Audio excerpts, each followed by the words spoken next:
Okay, Jim, we're good to go. All right, thank you. Good evening, everyone. Welcome to the Taneytown Planning Commission. Would you please stand to the pledge of the flag, please, George? I pledge allegiance to the flag of the United States of America and to the republic for which it stands, one nation, under God, indivisible, with liberty and justice for all.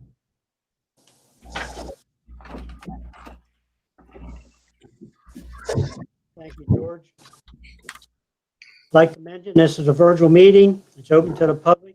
Public comments are encouraged. If you'd like to join us, you can do so by dialing 1-800-309-2350, and it's conference number 237-7193. Thank you. Let the records reflect the members that are present. The commission should have received the draft minutes of August 31st, 2020. Is there any corrections or additions to those minutes? Jim, you're breaking up really bad here. I'm getting about one every 3 words. Would it help if I talk a little slower? Give it a shot. We'll see. All right. There again. Everyone should have received the draft minutes from August the 31st, 2020. Is there any corrections or additions to those minutes?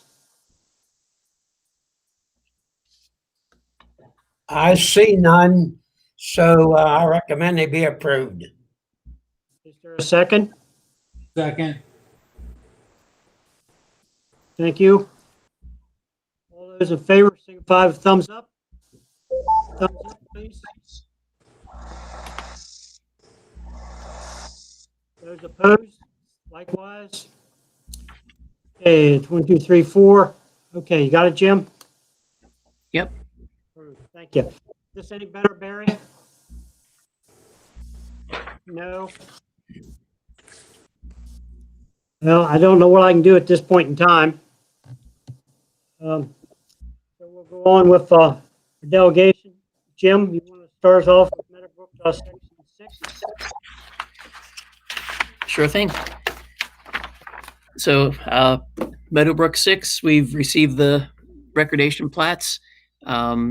CDM Smith has reviewed them, as well as some red line drawings for the construction plans.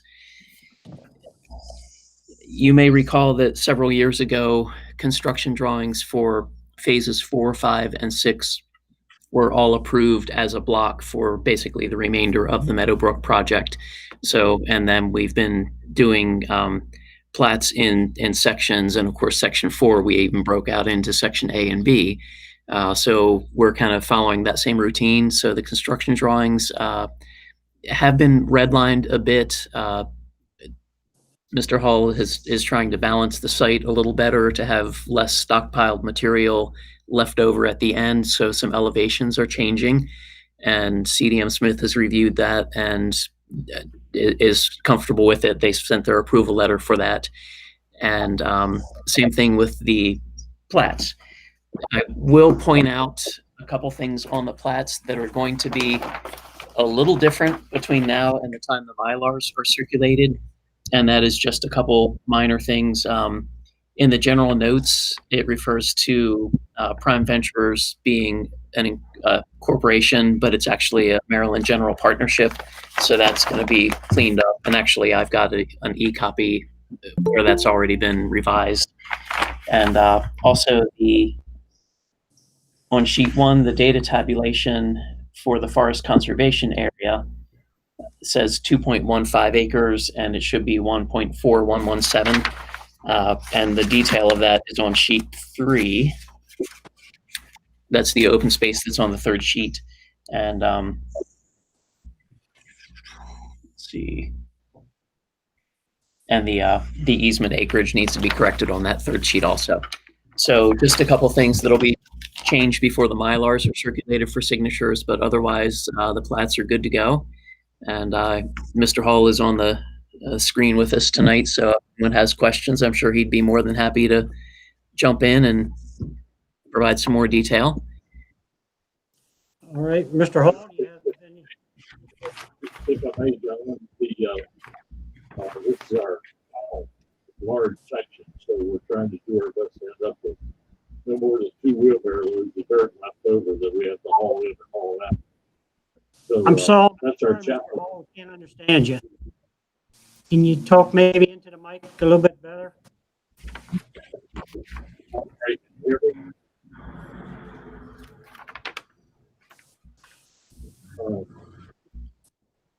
Did anyone have any questions?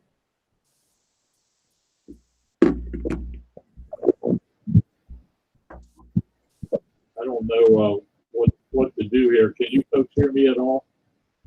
Now I can hear you, yes. If you can go just a little bit louder. Okay, I'll do my best on that. This is our last large sectional area. So the red are trying to dirt the balance so that we don't have any. Meeting that we always watch. I'm sorry.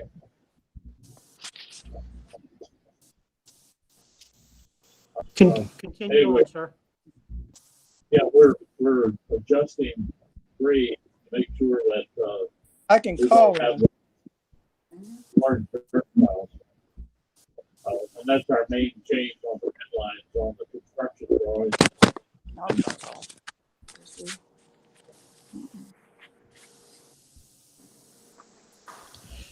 Does So anybody, that's the only thing we really have. Jim's been very cooperative. We really appreciate his help on this stuff. We're trying to beat the weather and get in the ground. I'm sure you all know from our sales that we've had up there. We've been keeping Jim busy processing building permits. But so we're very excited about the way things are going up there. The community's coming along real well. So we're trying to get the next section online so that board's going to continue the construction on the next 35 lots, and we look forward to working with you. We'd be glad to take any questions. Jim, you have any comments? It was kind of hard for us to understand. If you can translate anything that we might have missed. Or thought we might have missed. It was a little bit in and out for me as well, but I think Mr. Hall kind of recapped and elaborated a little bit on what I was explaining about the site. Just hoping to have no more than 2 wheelbarrows of dirt left over when all's said and done. So, We hope. I've got a special microphone here. I just haven't been able to figure out how to turn it on. So it's coming through the computer as best I can right now. I'm sorry. okay. All right, thank you. All right. You got any other comments, Jim, or any comments from any of the other members? Just we're ready for the commission's vote. We still have to execute the public works agreement and do the usual post-approval stuff with it, but Jay has been working on that to get that ready to roll, and so this loose last large section of the project.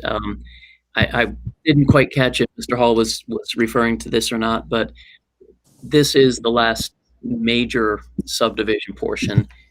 Well, actually, I shouldn't use that term. The last large portion of the project, but there still is a small undeveloped area between the railroad tracks and the first house on Keenan Street. And the intent is to subdivide that into, I believe, 4 lots at some time in the not too distant future. So it's not a big enough area to warrant additional city streets, but the lots could be potentially really good sized lots there to just get, but the idea is to just do basically a clean subdivision of that area. And that'll be in the future, but that's not a huge number of lots. And no, I don't think any infrastructure is proposed to go along with that at this point. on Sweden Street, which already has public water and public sewer. So we will need to do a short extension of the sewer line. The public water is, of course, already in the street there. So it should be minimal construction. And Carroll Land Services, TLSI, is working on those drawings over the next few months. But Jim will be getting those into you shortly. We're ready to go with that here in the spring. Okay. So we have to look forward to after section 6. Okay. Yes. At this point, I'll entertain a motion for final approval for Meadowbrook Section 6. Somebody like to make that a motion? So So moved. moved. Or Barry can have it, and I'll take the second. Okay, Barry got the motion, we got the second. Any further discussion? Jim, any call-in comments? We have one caller, but no raised hands. Okay. So all those in favor of the approval, signify with thumbs up. Barry, Judy, Jim, George, Holly, myself. So it's unanimous. Thank you. Thank you, gentlemen. Ladies, thank you very much. Thank you, Mr. Ready. Hall. Ready.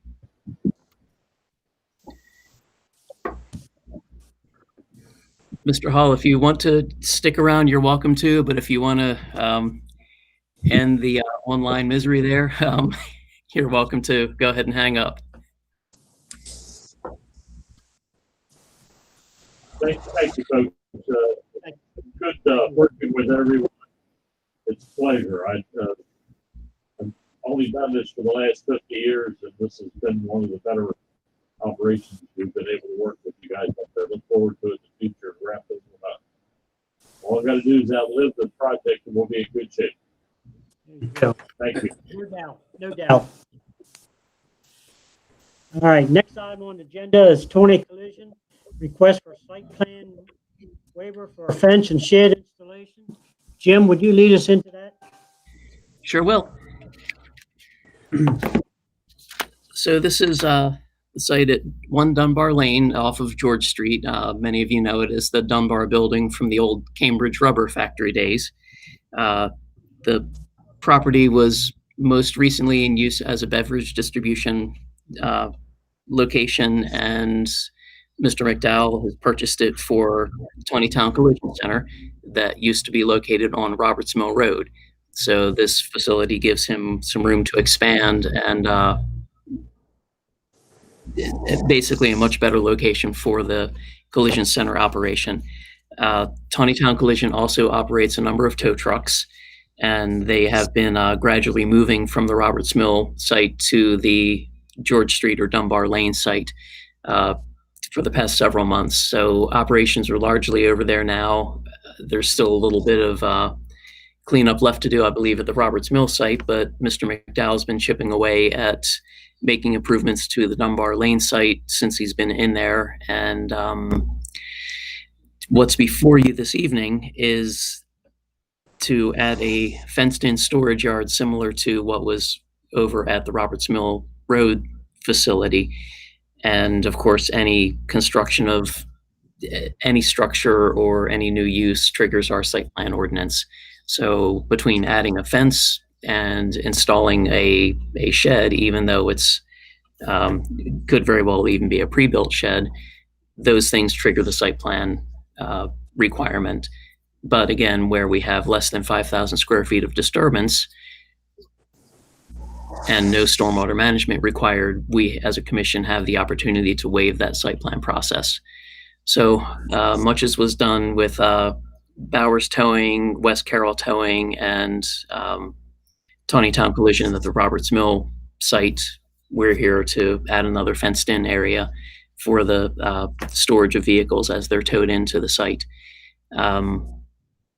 Currently, I believe vehicles are stored on the opposite side of the building, but that is not logistically the best for the operation. And I'm sure Mr. McDowell can jump in and provide a little bit more detail on that.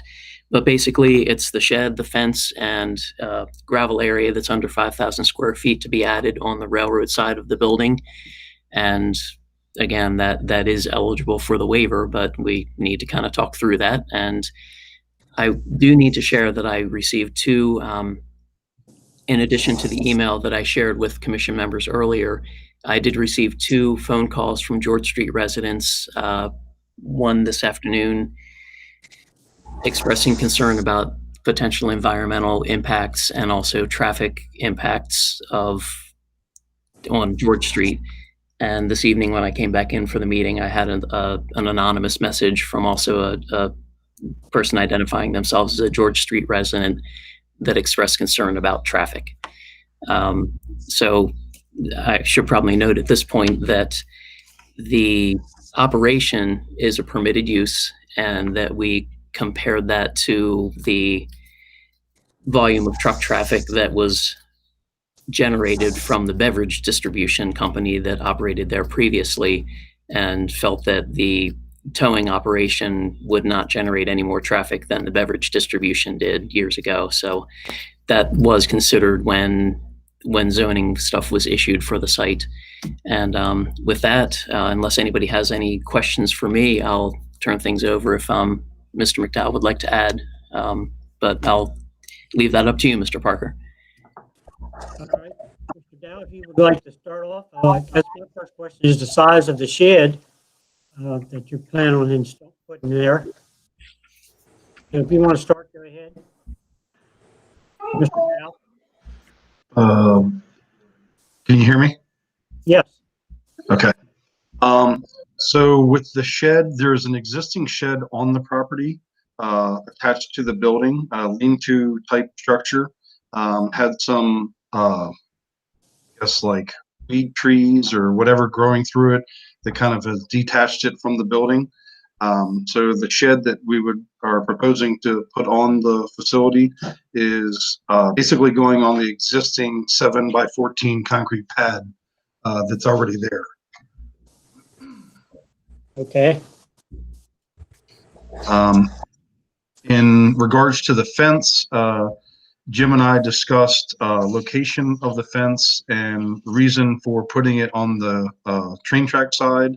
So basically the building is split up into 3 different portions, and we are occupying the front left portion of the building.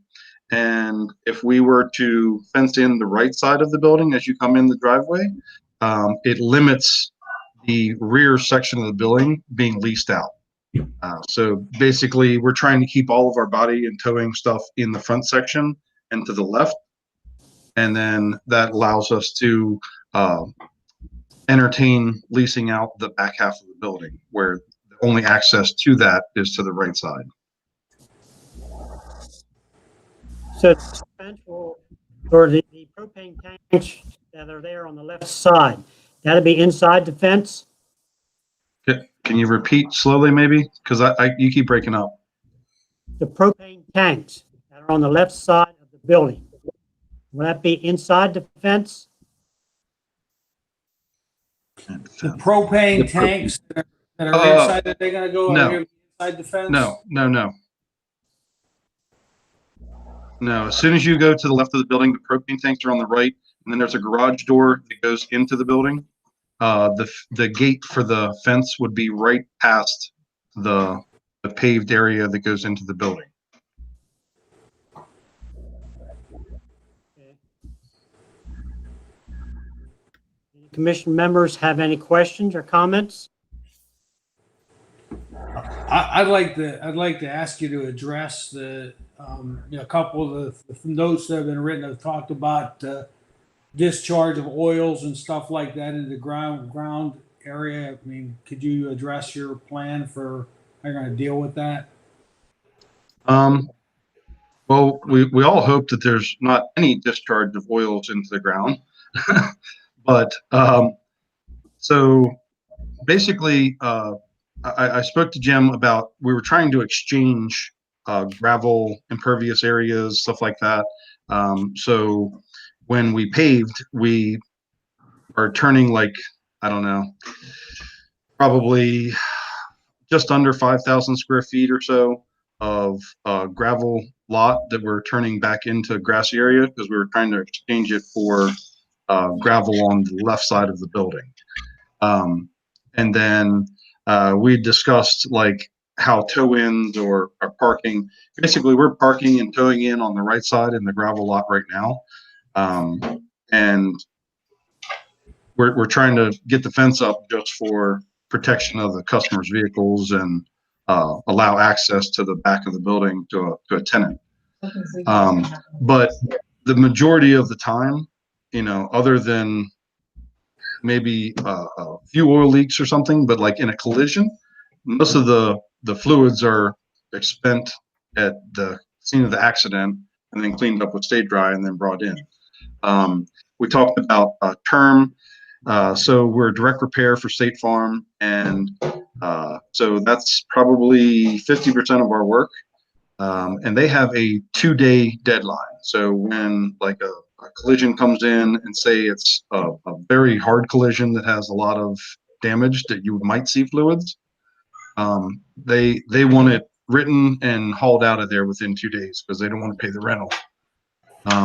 But you know, I mean, if something's bad, usually it comes in on the rollback and the mess is there. And if it's that bad, it comes right in the shop and we write it up. You know, so we do our best to keep it clean. Okay. Thank you.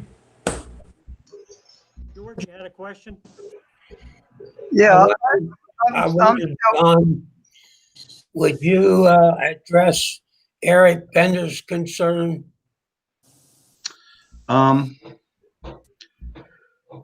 What are Eric Bender's concerns? Jim, would you? Sure. That was an email. Well, it was actually from Faith Bender, but it was an email expressing concern about fluids that might leak from damaged vehicles and potentially impact the stormwater management facility that that Tony,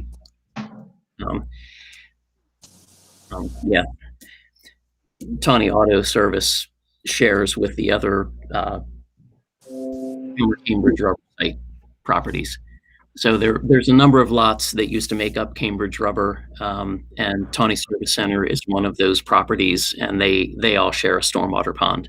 So the concern was that runoff from Dunbar Lane could potentially contaminate the stormwater pond that the lower part of the Cambridge site has. I mean, we're doing our best to prevent any hazardous chemicals into penetrating the ground. I mean, we tow some of the accident cars from Taney Service over to our shop to get fixed. So, I mean, they're there on his lot. I mean, unfortunately, with you know, automotive manufacturers, they have fluids, and we do our best to keep them out of the environment, whether it's Stay Dry or pig mats or diapers or, you know, whatever it takes to keep it cleaned up. We do our best to keep it up. Are we going to go back to Smalls and get that building that was put in there and try to take it over later, or are we going to clean Smalls up? So I guess right after COVID hit, we ended up actually laying off 16 people. So my speed of progress isn't what I wanted it to be. You know, I had a full-time carpenter working on helping with the remodel and moving stuff and all that, and we had a lot of employees, and now we're down to like 3 employees from 16. So the move and cleanup is definitely going a lot slower than I had hoped. You know, I hate to blame everything on COVID, but I lost a lot of people, and it's made it a lot more difficult and more time consuming. I actually talked to Jim and Pat the end of last week. We have paint booths still to take down. We have the trailer to take out, and I do not want to bring the trailer over. Actually, I was talking to Jim today about it, about once we get it out, maybe trying to talk to the fire department about doing like a training exercise on it or something. But we have the trailer coming out, the paint booth coming out. We have some tires that are still there that we have to get. So we're still in the process of cleaning up over there. Unfortunately, I'm still paying rent at both places, but like I said, the speed and the economics of it have become very difficult. But we're still working on it. Jim, just to clarify, the request tonight is waiver for site plan on the fence. And the that shed. should be our main concern here, right? Right, it's the fence and the shed. But- The new building would trigger the site plan ordinance also. Okay. So, actually, I'm trying to figure out why we would really need to go through the site plan to cover any more of what we haven't already covered. Is that a question? I guess that you can come up with an answer or not. Jim, I'm referring this back to you. Well, I think the concern is valid, and anytime that you've got an automotive use, there potentially are going to be fluids that can leak. Whether it's worse at a collision center than it would be at any other automotive service center, I don't know, but we certainly have a number of other automotive service centers in the city that park vehicles on grassy surfaces, on gravel surfaces, and that is the norm, whether it's perfect or not. That's the way it's done around the city. I don't know if there's of the service centers that come to mind. I'm picturing one of, I guess we have 5 in town, that I believe their whole area is blacktopped. Most of the others are parking cars on gravel areas and grass areas as well as blacktopped areas. So it's not a perfect situation. But again, if we were to have some sort of contamination issue, and I certainly hope we don't, we would investigate that and try to track it down to the source to the best of our ability and then hold that party accountable for it.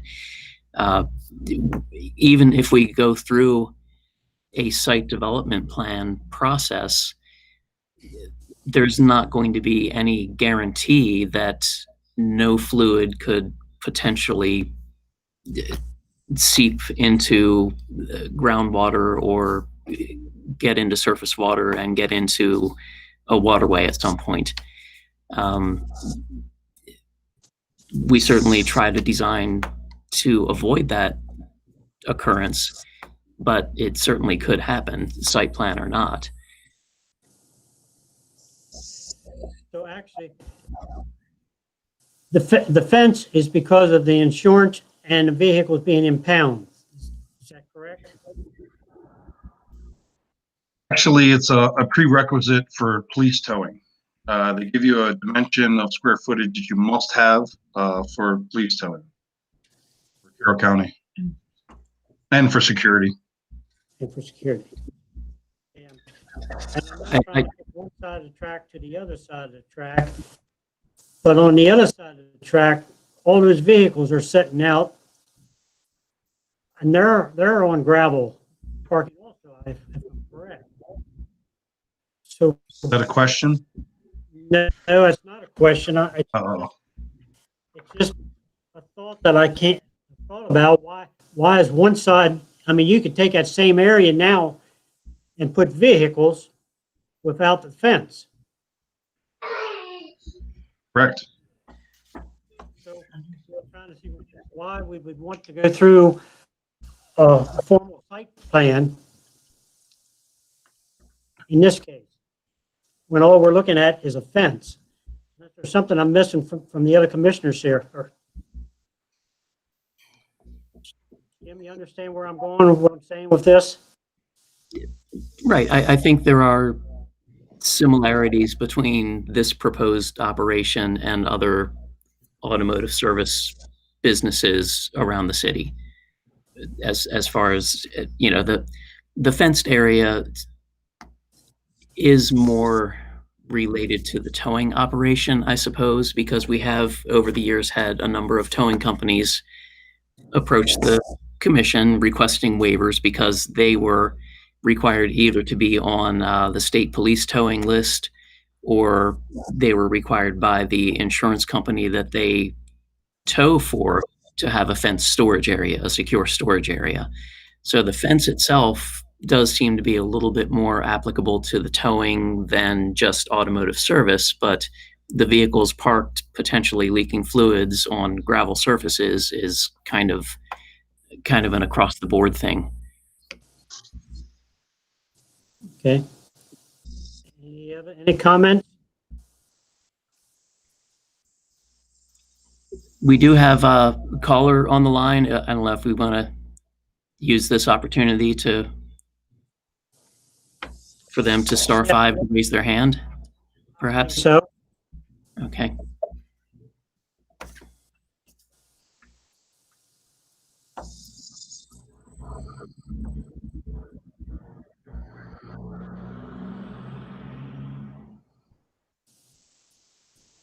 Okay. Well, maybe we'll circle back to the caller in just a minute. I don't know if there's any other question. It looks like Mr. Naylor has a comment or question.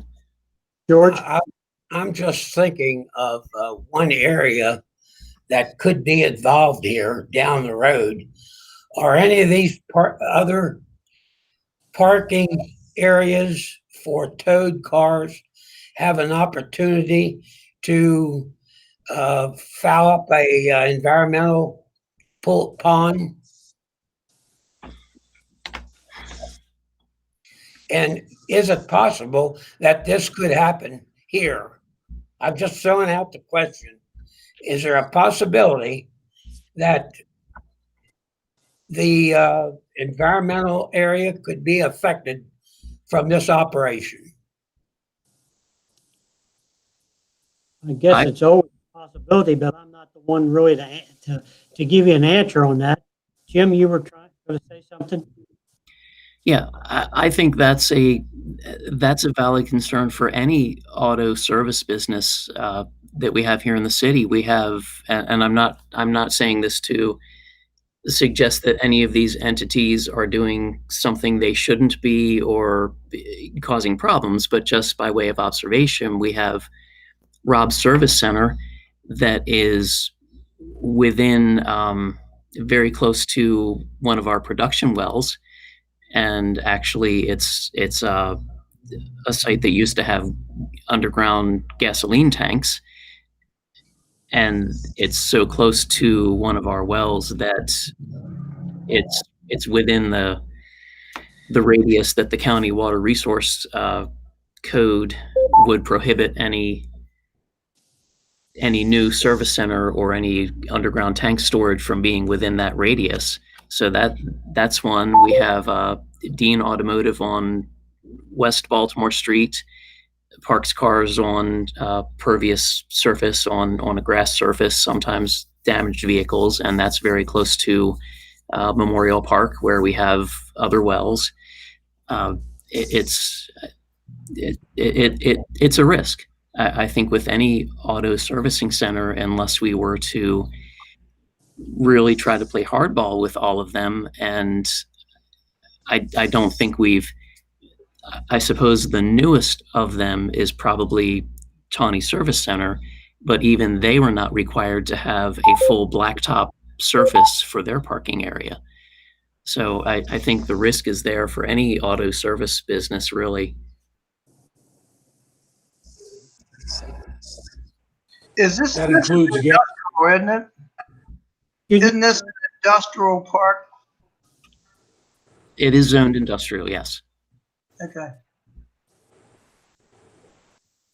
Okay. Any other comments? How about your car, Jim? Jim, did your car still online? We had one caller join and then drop off again. If the caller's listening and wishes to speak, they need to press *5, and that'll show that they're ready to speak or wishing to speak.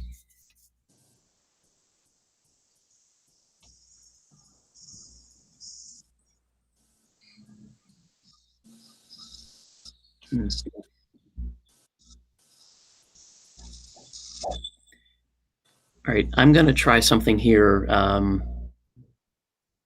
and switch this over to conversation mode for a second. So please bear with me if something goes amiss or we get feedback or something. Let me just see if I can get this person.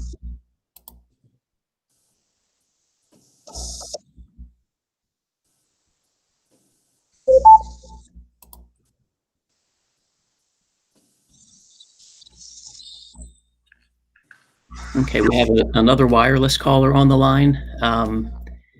Anyone who wishes to provide comment or ask a question can please hit *5, and that will effectively raise your hand so we can enable you to talk.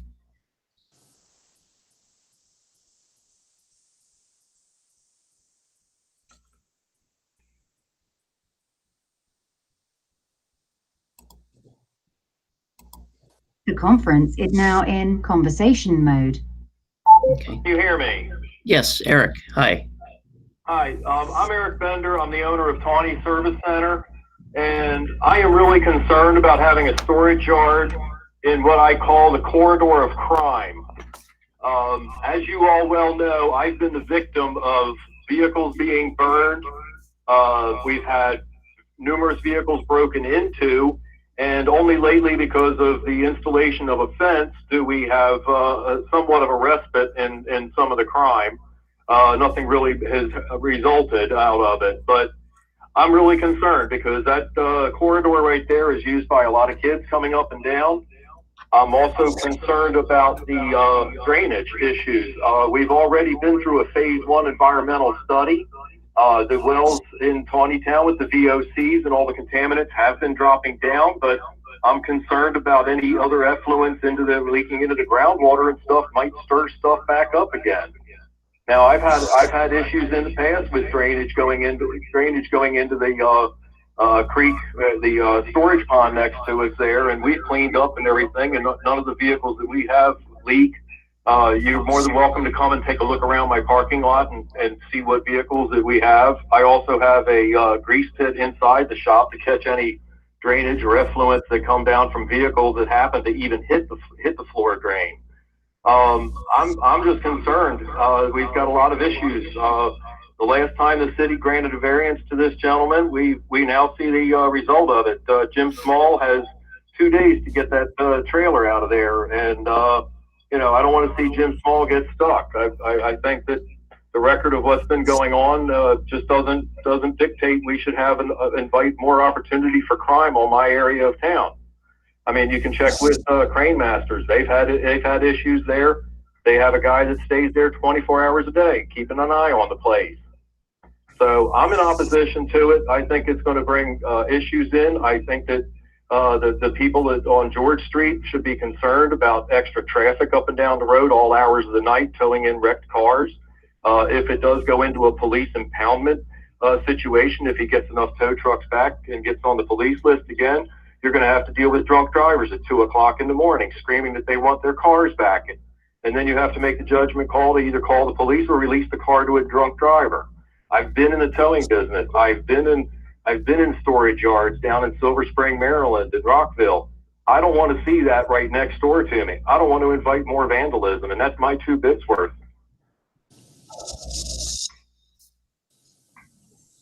All right, thank you very much. Anyone else? Conference is now in presentation mode.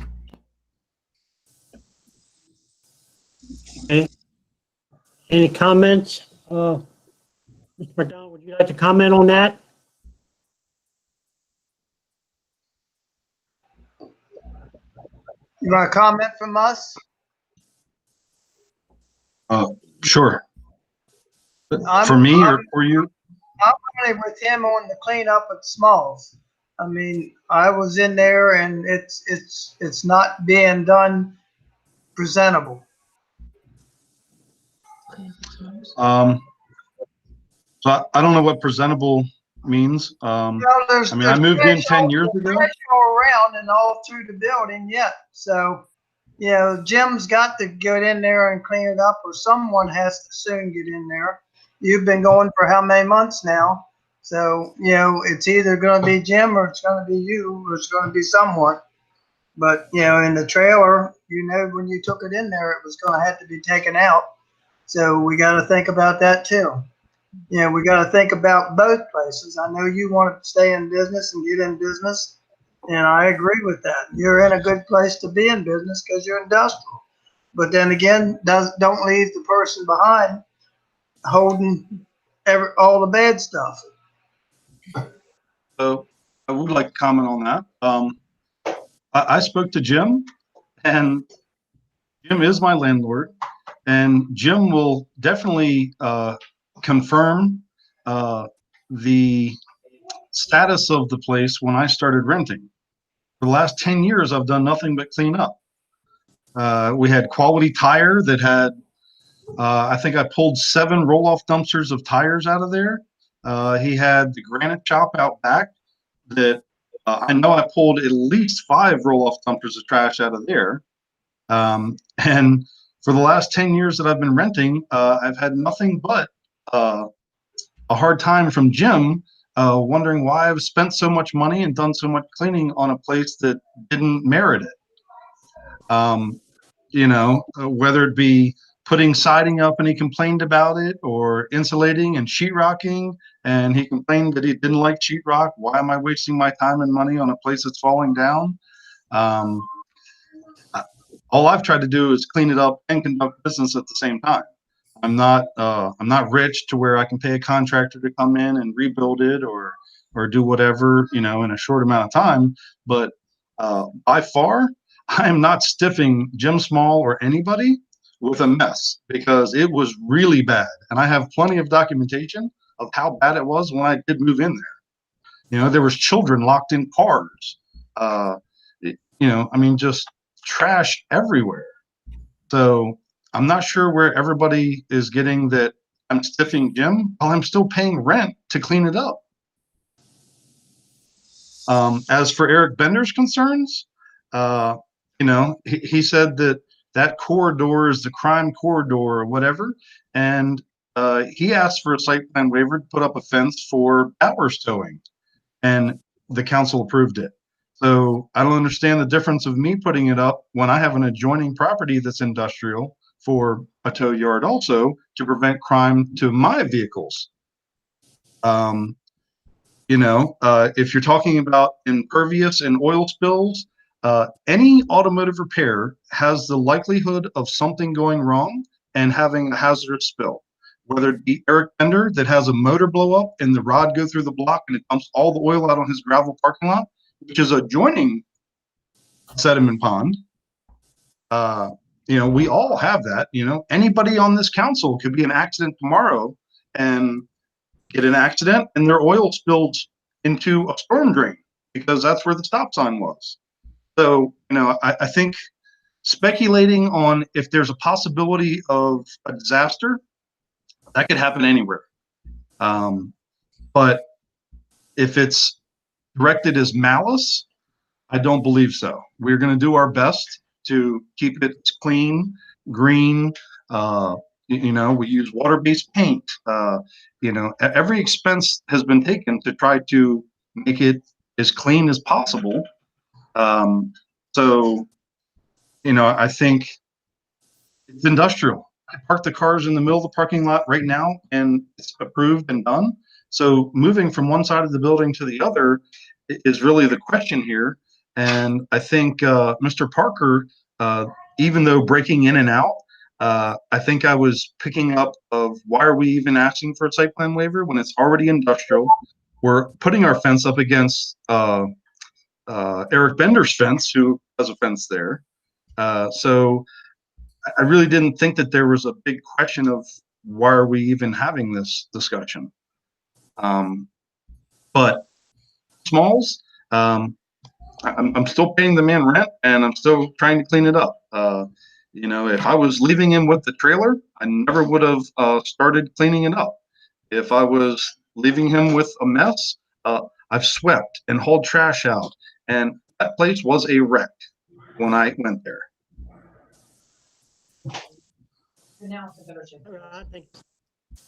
Judy, you want to comment? I'm sorry, I don't want to play devil's advocate, but I guess I'm not really sure why we're nitpicking his business when this is really just the question of whether or not we're willing to request him a waiver. So I would like to just go ahead and make the motion to request his site plan waiver for the fence and shed installation. All right. Is there a second to that motion? I'll second. Second by Barry. All right. Jay, I'd like to ask some input from you, please. Well, I think that Judy's on the right track here, is that you've heard a lot of things that are going on, but the issue is the car repair, the car leaking could happen now without your input at all, because it's that zone for that use and they can be parked there. So the fact is, our ordinance, the way we want it, it captured any change to a commercial property, even if it's a fence. But this isn't a referendum on the use, because if you decide not to grant the waiver, there's going to be an application put forward that's going to have a site plan that's going to have lots of check marks that say not applicable, not applicable, not applicable. You're going to go down the whole thing as not applicable, and you're going to get not the use about the runoff. It's going to be about the fence and the shed, which is under 5,000 square feet anyway, so it doesn't even require those kind of permits. So while there might be some concerns, and I think they were valid ones expressed, that isn't really the goal here of, do you want to have a more stringent review or not? And the more stringent review would be limited to the fence. So, you know, I get what we're talking about, but at the end of the day, you have to look at what your board can really control, and that's where it goes. All right. Thank you, Jay. Jim, any more call-ins? No. Okay. If I'm correct on this, the motion was made to grant the waiver. Am I correct on that? Okay. Okay, thank you, Jim. Do thumb up vote. All those for that motion signify with the thumbs up. Keep them up till I count. Got Barry, got George, got Ollie, got Judy, I got myself, and I got Jim in favor. So it's unanimous. Thank you. Thank you. And good luck with your business. Thank you, sir. Hey, Jim, we can move on. Okay. Go ahead. Okay. Just a little bit of an update with regard to the Sewell property and potential annexation there. CLSI is refining their concept to try to remove the driveways from the planned street that we discussed last month. For those who may not have been watching last month's meeting, our comprehensive plan calls for a street that connects Taneytown Pike a bit west of Memorial Park across several properties ending up at Fringer Road. And one of the properties it would cross would be the Sewell farm. So the engineer is revisiting the concept to see if they can meet the intent of that street with it being engineered more like an Antrim Boulevard without driveways on that street. So they're confident that they can revise the layout plan and still provide the number of lots that will make the project viable. But what we don't know is whether they will be able to do that and still make the community functional and marketable for the builder. So the jury is out on that one, but they are going back to the drawing board and looking at that street to see if they can make things work without driveways. So more on that in the future. We did sort of leave off last month with discussion of what that street is supposed to be. And while the comprehensive plan does refer to it as a collector street, our plan does not have a hierarchy of streets like the county does. So what exactly a collector street is, our code does not define. By way of example, I did include in your packets some roads that are considered collector streets at the county level, and those include Antrim Boulevard, Trevanion Road, and Harney Road are the types of things that the county considers collectors.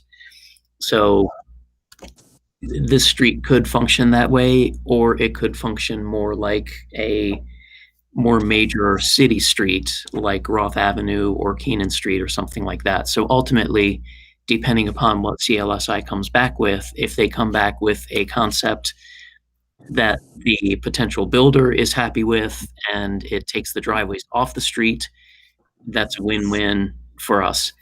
If they're not able to do that and still have a viable product, we're going to have to really talk about the type of street that street should be, what the likelihood of really building it is, and how that stacks up against the development potential of the property. So those are kind of some big picture things we'll need to talk about in the event that CLSI isn't able to come up with a design that really works from making the project marketable. So we'll have more on that in the future. Not really looking for any decision on that or anything this evening. And that's about it for right now. When we get to our other business part of the agenda, I would like to talk about a couple properties on Route 194 on York Street, NFSK Highway, as we get a little farther down the agenda, but we can hold that for later. And I think Mr. Naylor, did you have a question? Go ahead, George. I just wanted to comment on Antrim Boulevard, if you want to listen to it. I'm thinking back to the time that Antrim Boulevard was built. Antrim Boulevard was the beginning of the street to bypass around Taneytown. You have a sample of it out there now. And there was a lot of discussions, a lot of opinions discussed back in those days of bypass, going around Taneytown, going through the older property, hooking Eric Glass and Evapco into it in the older area. Crossing 194, the Frederick Pike, then going through the Carpenter Farm. And at that time, the Carpenter Farm on its site plan had an industrial area involved, and that was supposed to hook into Antrim Boulevard. The second segment, which was to start at Trevanion, was to end at 140 on the Emmitsburg Road. Later, it was supposed to pick up again, go through the Bumgarner Sewell Farm, cross Harney Road, continue to Fringer Road, and not much discussion was ever held after they got to Fringer Road. However, Angel Road was mentioned if they ever wanted to hook into Angel Road and come on around to Sells Mill and hook back up into Westminster. There was Antrim Boulevard was to be a road for traffic to travel on. Few exits.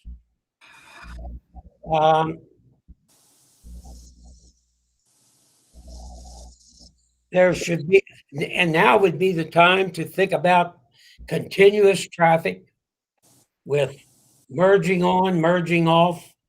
If you want to really have a road, now's the time to plan it.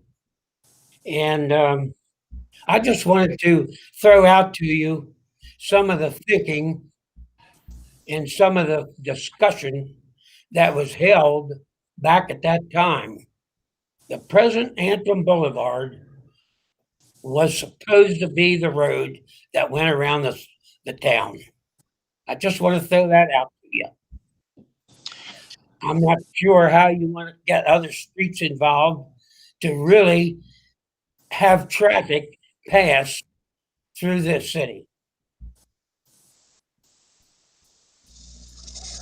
Thank you for reminding us about this, George. When we get back into our planning, that'll be the time to talk about this.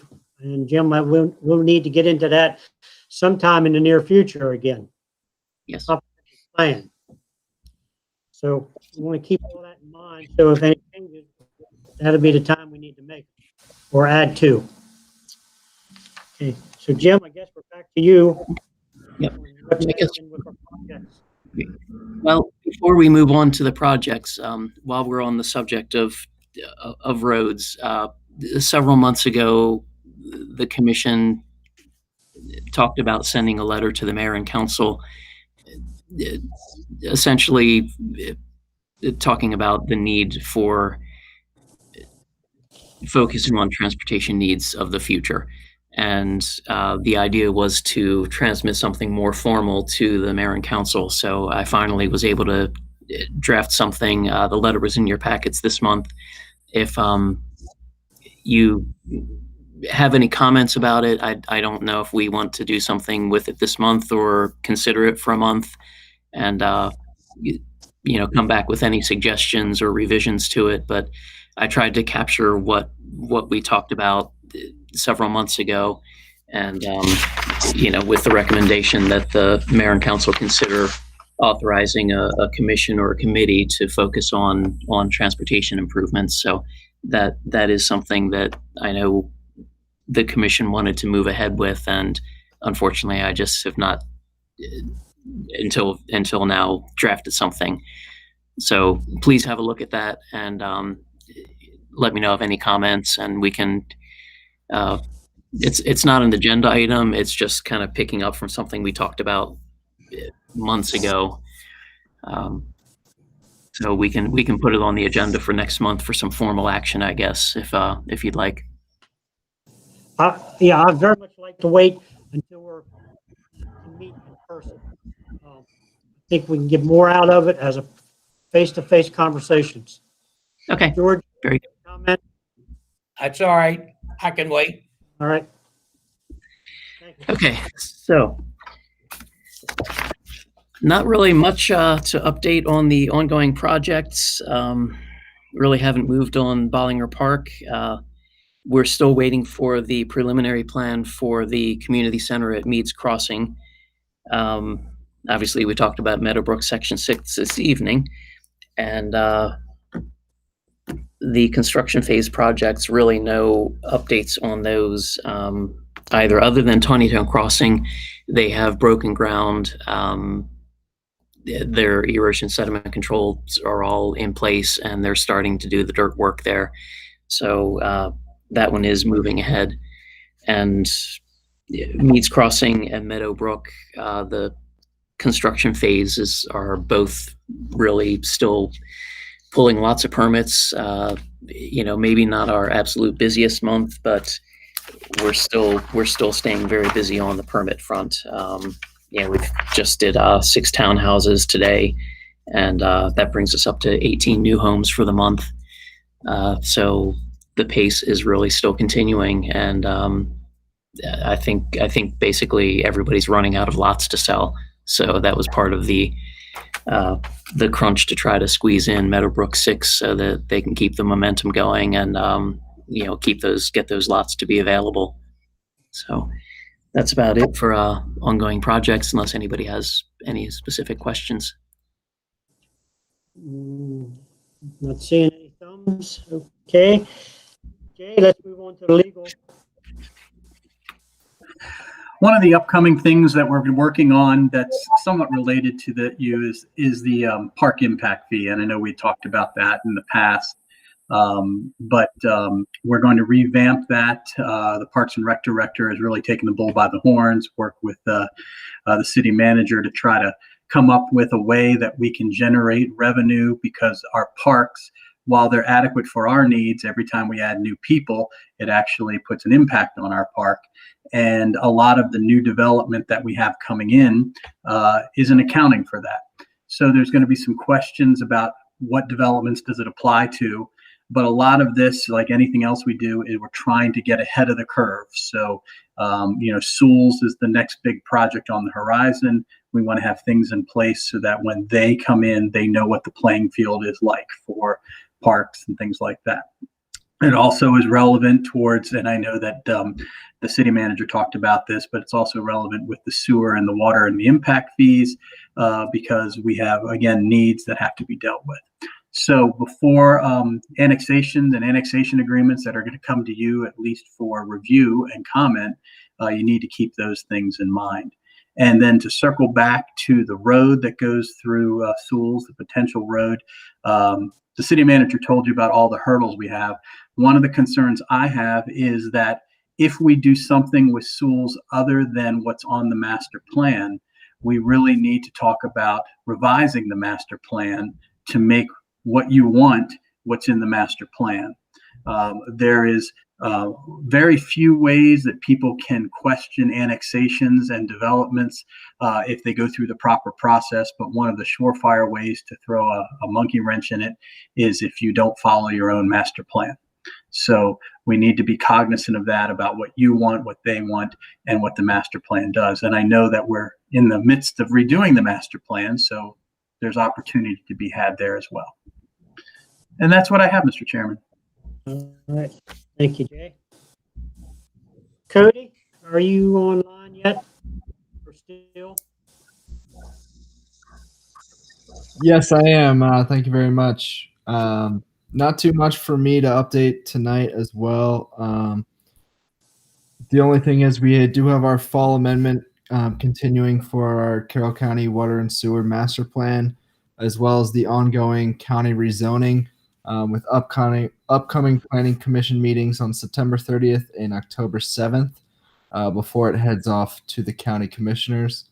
But other than that, not much else. So thank you for the opportunity. Thank you. Okay, Jim, we'll go back to you with other business. Okay. The second page of my report talked about this a bit, and that is some properties on Maryland 194, York Street, FSK Highway. Two property owners in particular have contacted us with requests regarding use of their property. The first is a property on Fringer Road. It is 3410 Fringer Road. It's the first farm on the left as you leave FSK Highway. And the owner of the property has been considering different uses for the property and is trying to sell the property at this point. So they have an interested buyer or a potential buyer, but to make that sale possible, they are interested in pursuing agricultural preservation. So we kind of went down this road a while ago with the Syrian property on Stone Cipher Road. In that particular case, the end result was that after a lot of back and forth about what we would need to do to enable them to go into ag pres, they decided that it was in their best interest to hang on to the property for future development rather than going into ag preservation. So that's another one we'll be talking about when we get to our land use and growth elements for the comprehensive plan. But back to the Fringer Road property, they can't go into ag preservation because they're in the city's growth area.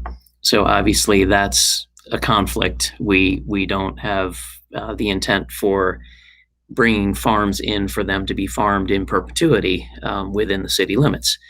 So the owner has inquired about getting the property removed from the growth area.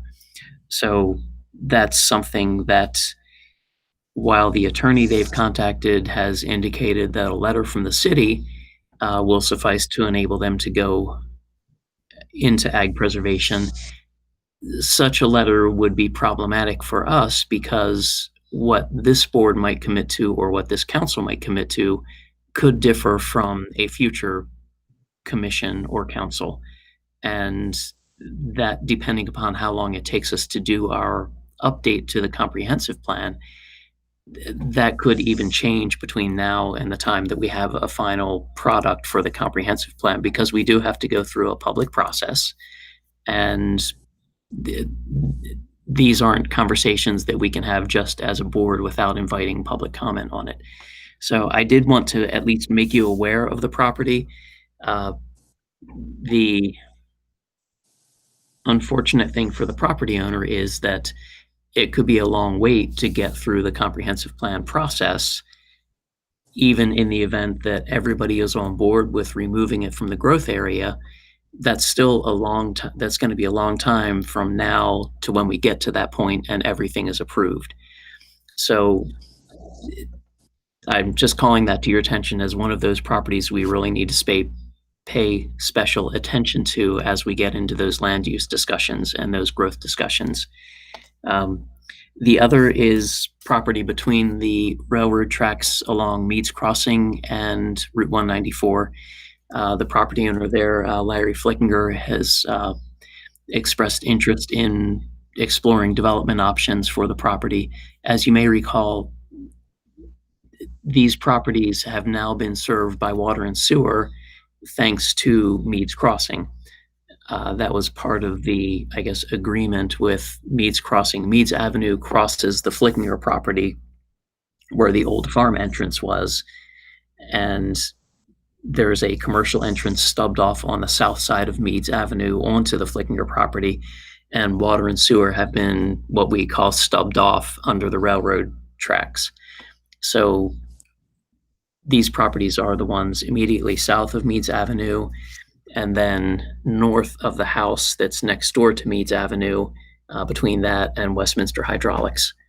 So basically all the vacant land between the railroad tracks and Meads Crossing, or Meads Crossing along the railroad tracks and 194.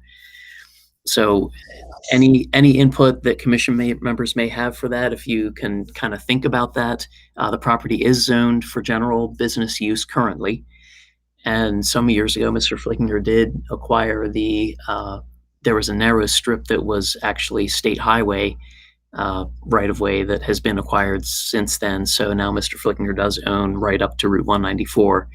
And, they certainly could be developed for any permitted use within the general business district. But Mr. Flickinger is looking for any kind of input or suggestions or thoughts the commission may have as far as a direction for him to head. The idea of even doing a split between residential and commercial came up. I don't know how the commission feels about that, because we do have kind of we have a lot of acreage already zoned for residential development. And this is some frontage on a major street also. So, but it's something to think about. So, please keep that in mind. And again, as we get into those land use discussions, but in the meantime, this doesn't necessarily require any changes. But if anyone wants to share what they're hearing in the community as far as what would be a good use, what the city needs for any kind of commercial uses, please feel free to come back and share them next month. And I'm sure Mr. Flickinger will be happy to get any kind of feedback if there's some different direction that the commission sees the property going in. And that's really about it as far as those properties. Just kind of wanted to put them on your radar screen more than anything right now. Okay, well, that would be a good place for some type of mini strip or something like that. Meads Crossing, all those homes need a place to go to get milk and bread. So mini strip or something like that out there maybe. But that's something we can talk about next week or next month. Okay. Anybody else have any comments? Bring them to the meeting and talk about them.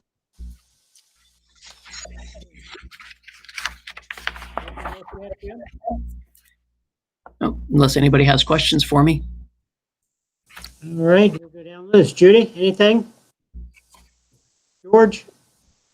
Yes, I would George? just, yes, I would just ask you to all take a look at the intersection of Harney Road and 140, trying to get out of there from 3:30, 4:30 at night, in the evening. That is going to be a problem area, Harney Road and 140. All right, thank you. Holly? Mr. Glass, do you have anything for us? Barry? I got nothing. Jim LaFever? Okay, not hearing anything. I'll entertain a motion for adjournment. So moved. Is there a second? Second. Second. Thank you. All those in favor of adjournment, signify by thumbs up. Unanimous. Thank you. Thank you all. Good night.